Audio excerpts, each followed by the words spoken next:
What's up everybody, my name is Brendan and this is BigBearB Creative.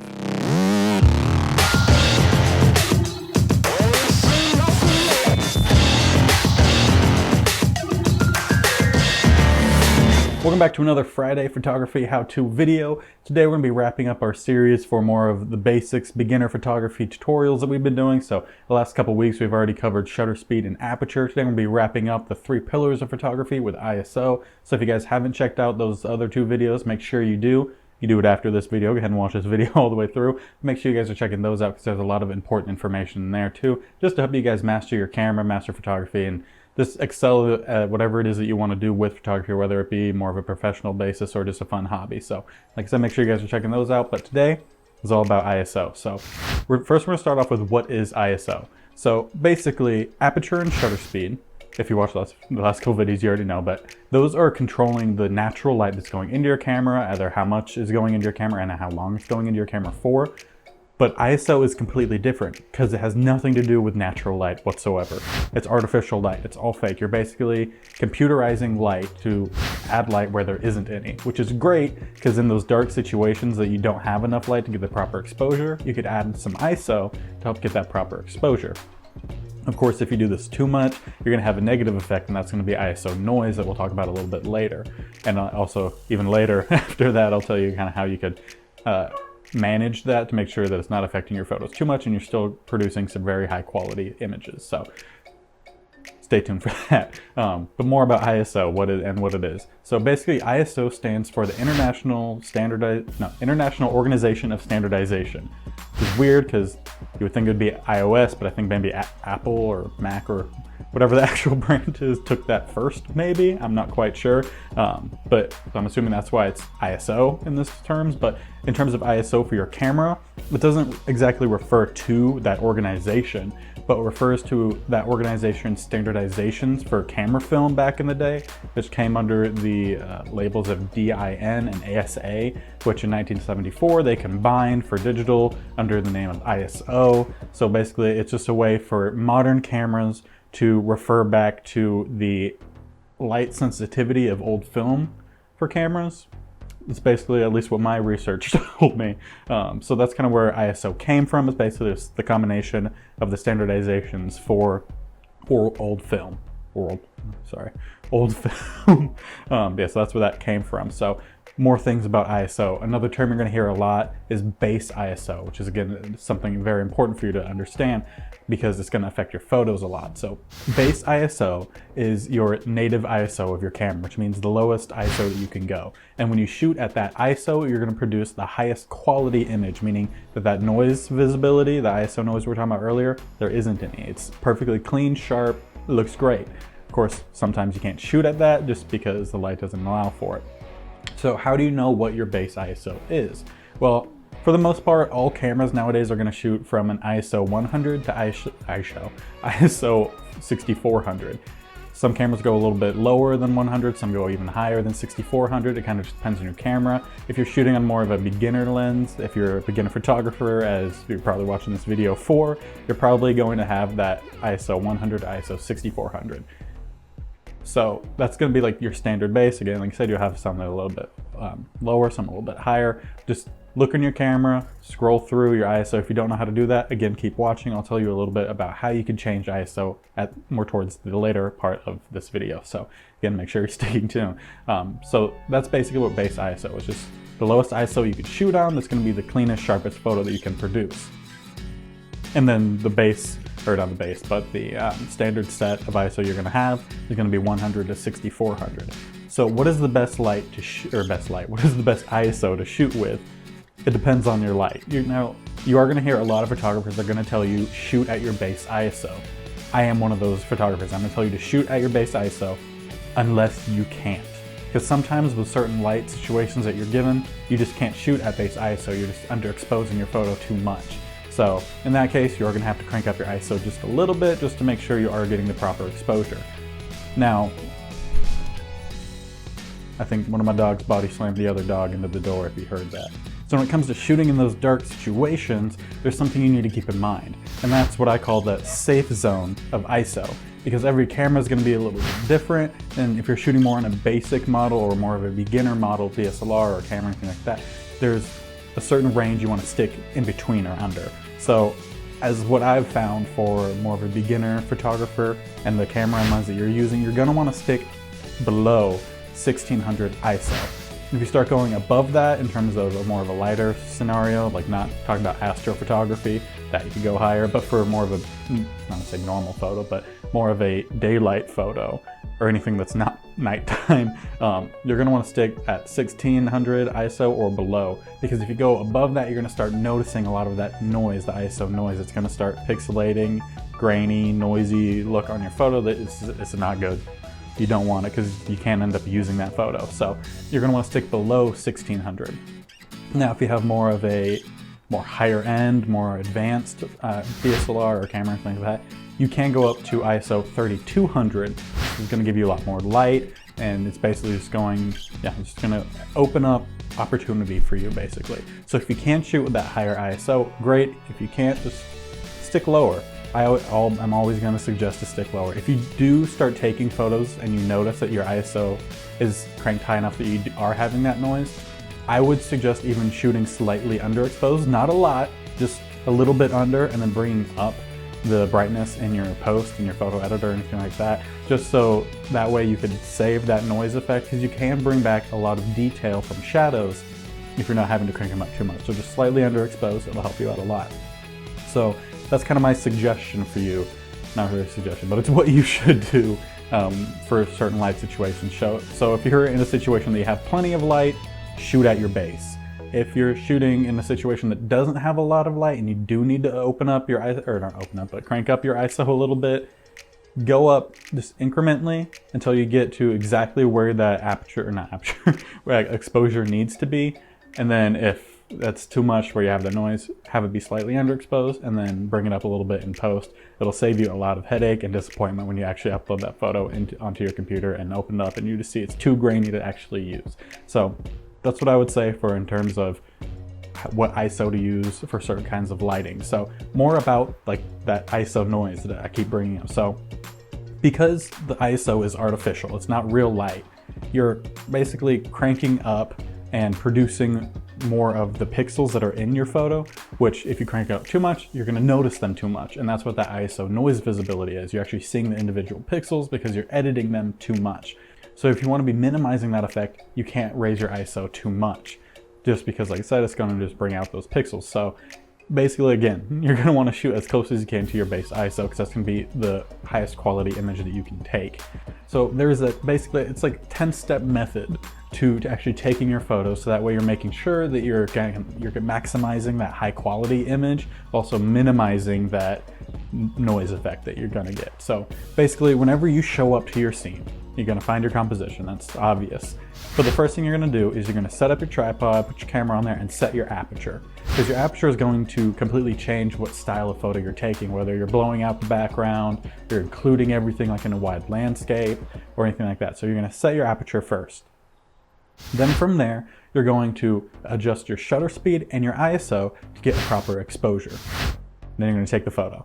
So that's step 1, 2, and 3. Aperture, shutter speed, and ISO, take the photo. So then the next step is you're actually going to take that photo, you're going to see if you're having that ISO noise visibility in either the highlights or the shadows or whatever. Just check all over your image, make sure you're not having any of that noise visibility.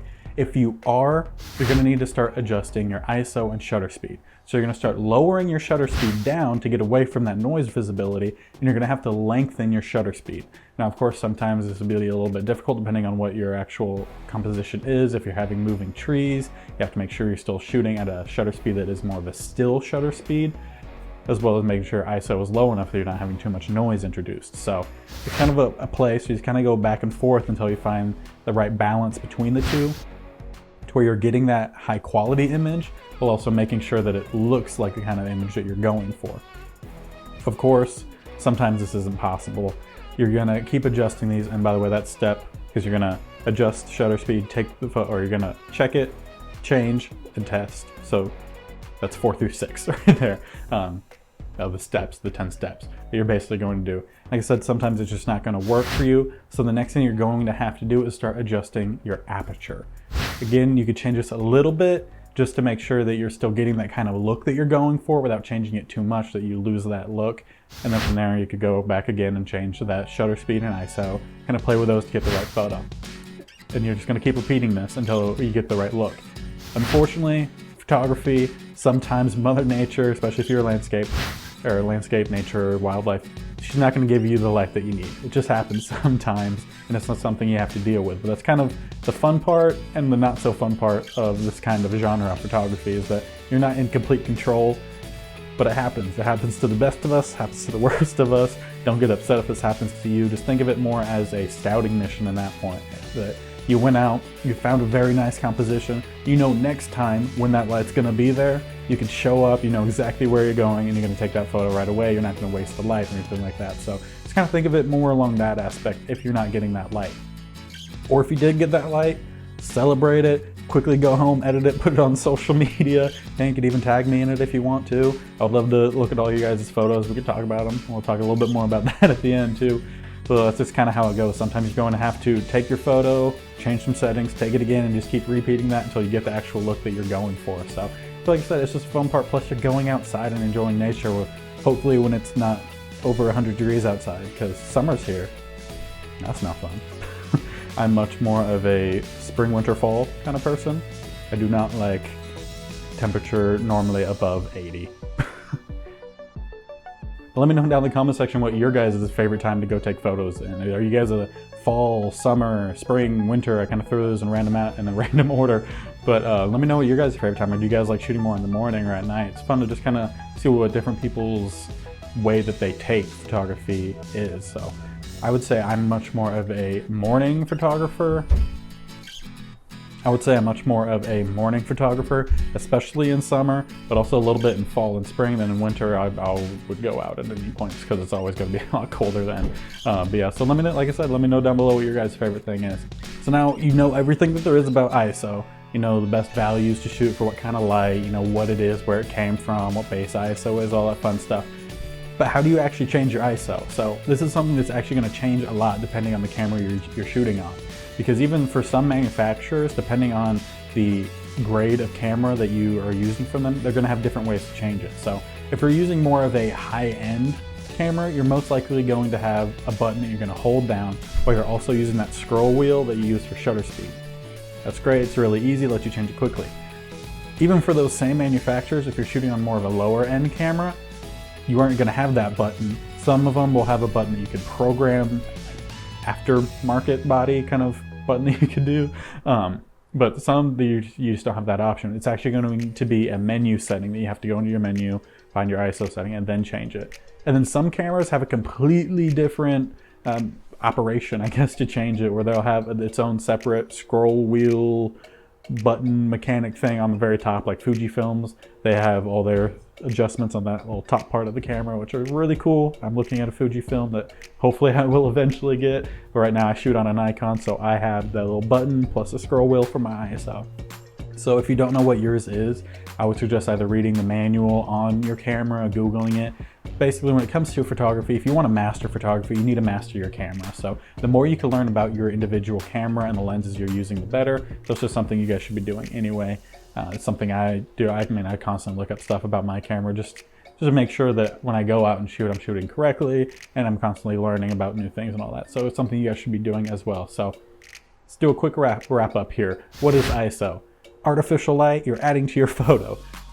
Great parts about it, it's going to brighten your photo, give you better exposure. Bad parts about it, it's going to introduce ISO noise visibility. It's not great, but you can manage that by maximizing your high quality and minimizing that ISO noise, basically by doing a process of the 10 steps of going through and adjusting settings and adjusting settings and adjusting settings until you get the proper photo that you're looking for. Again, sometimes it's not going to happen. Sometimes you're going to find that great photo that you were imagining in your head. It's just, you never know with landscape photography. Base ISO, what is that? Well, that is the lowest ISO on your camera. It's the native ISO. It's going to produce that highest quality image, so you want to try to shoot closer towards that. If you're shooting in high light situations, perfect, just shoot at base ISO. If you're shooting in low light, steadily go up from that base just to make sure that you're not getting too much of that ISO noise visibility. How do you change it? Depends on your camera. It's either going to be a button and a scroll, it's going to be a little thing on top, or it's going to be a menu setting that you have to go into. So it all depends. So let me know what you guys learned here down below. If you did learn anything, if you want anything more explained, like I said, let me know. You could also reach out to me on my social medias. I'll display them here for you. You can tag me in your photos, share or send me your photos. Ask, hey, is there too much noise visibility, or did I take this one right? I would love to talk to you guys about your photography, just help you guys become better, and we could just kind of grow a community here. So make sure you guys are checking those social medias out if you want to kind of join in on that whole after video thing. Also make sure that while you're down in the description box where you can find my social medias to go to much easier, you're also checking out a couple of other things. So one, bear paw that like button. It really goes a long way in helping, one, tell me that you guys are enjoying this video and I need to keep making more for you guys. It also helps share it to other people who are looking for the same information as well. Again, also make sure you're subscribing, because every week we do these how-to videos on Fridays, and as often as we can, we do a Sunday photo editing video. I think this week what we're gonna do is, because as you guys saw in last week's video, I had a photo shoot plan. It did not go very well. I was told that the park was open 24/7. You could go in, take your photos, go out, enjoy it. No, they closed at 8. 8 was when golden hour started, so I wasn't able to get any photos. But so I think what we're gonna do is go back to kind of the same kind of thing we did last week with the waterfall, and I was showing how I could blend 2 photos. I think this week we're gonna step it up. I'm gonna do 3 photos. I'm gonna show you how to blend 3 photos, and then we're gonna edit that. I think it'll be a little fun to kind of show you guys how you can do that yourselves as well. So again, make sure you're subscribing so you can be checking these stuff out every week. Also, check that again down in the description box for 2 very fun, important links. One is 2 of my eco-conscious apparel. I've edited them and created them on this channel. There's videos for you guys to watch for all those. Those are available. They're nature-based, and they're also based off of helping nature in a more, basically just controlling the way that we're producing them in a more eco-conscious way, so that we're not hurting Mother Nature, because obviously here we love to shoot Mother Nature, so we don't want to hurt her. Also, speaking of Mother Nature, photo prints. All the photos that you've seen me edit on this channel, those are going to be available for you to purchase as well. So again, that's on the links down below. Make sure you guys are checking those out if you're interested in either the photo prints or the eco-conscious apparel. So thank you guys for watching this video. Hope you guys are having a great day. Be safe during this time and go be creative.